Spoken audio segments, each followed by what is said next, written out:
So I'm here with Mat Kemp, sort of Creative Director of Meatopia. So thanks for having me for a few questions. Nice to So you just want to have a quick go. How did you get started in it all? Well, now that is a good story. So I was. Thanks, guys. See you later. I was a design. I'm a creative by trade, so I generally design things. And I met with James George from Turner and George. Well, we weren't Turner and George then. James George and Richard Turner. Yeah. We met.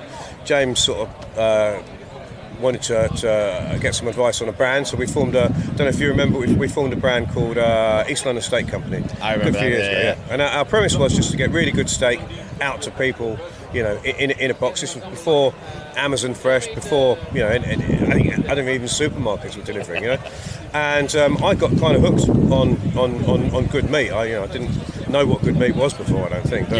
So I came up with this idea. We changed from, we bought a shop, bought a butcher's shop in Angel. We changed the brand from East London Steak Company to Turner and George. And I thought what would be a good idea to advertise Turner and George would be a meat party. I've met this guy in New York called Josh Zersky, who's doing a thing called Meatopia in New York. He's sadly not with us anymore. And we did the first Meatopia in 2013, and it was rubbish at advertising Turner and George because it was too big. Turner and George couldn't supply all the meat. Oh wow! But it became its thing in its own right. So very much his own thing. Yeah. So 11 years. Yes. Still going strong. Yeah. Any particular highlights or anything that's happened in the last 11 years that sticks in your mind? I mean, you've got to say. I mean, we've just had so many chefs over the years. Been unbelievable. Yeah, I mean, we've gone, you know, we've gone all around the world. I mean, I wouldn't like to, you know. So that goes to the next question. Yeah. Probably not going to give away a favourite dish. Yeah. Well, I mean, look. So, I mean, if you had, I think that if you had to name one chef, that's you can just go to Francis Malman because everyone knows he's like a god. So it's not going to offend anyone if I say. So I'll do that. I agree. I was here when he did the whole lamb downstairs. Yeah. I was unaware it was him at the time because I couldn't get close enough. Yeah. But it was an unbelievable dish. I mean, you can't go any higher than Francis Malman. No one's going to complain. It's like mentioning God. You know. So but there's dish-wise. I mean, I'm always like sort of what we got here today is my favourite. So out there's the pork with Hector Garate, the pork with the we rice. had second dish. And I was asking him how I was like, wow, is there stock in here? He's like, well, kind of, yeah, it's my grand's recipe. And I was like, what else is in there? He's like, well, it's like, oh, you're not going to tell me, are you? I love that because that is awesome. So, but there's another, you know, sort of dishes. There's one dish I remember from years and years and years ago, a guy called Jonathan Sawyer, an American chef, and I remember it because he was trying to tell us what this dish was over the phone while he was travelling between places in the States.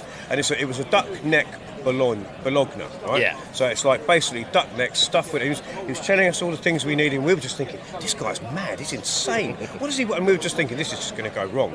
And he got here, and he told we had to boil the tendons for 2 days and do all these things. And we just thought, this is going to go so wrong, and it was absolutely delicious. So brilliant. I specifically remember that because we were prepping it for while he was on the phone first in Dallas, then in New York, you know, then in Paris. You know. Hard to pin down. No, longer on the tendons. Look, pull that out. It's like just incredible, but yeah.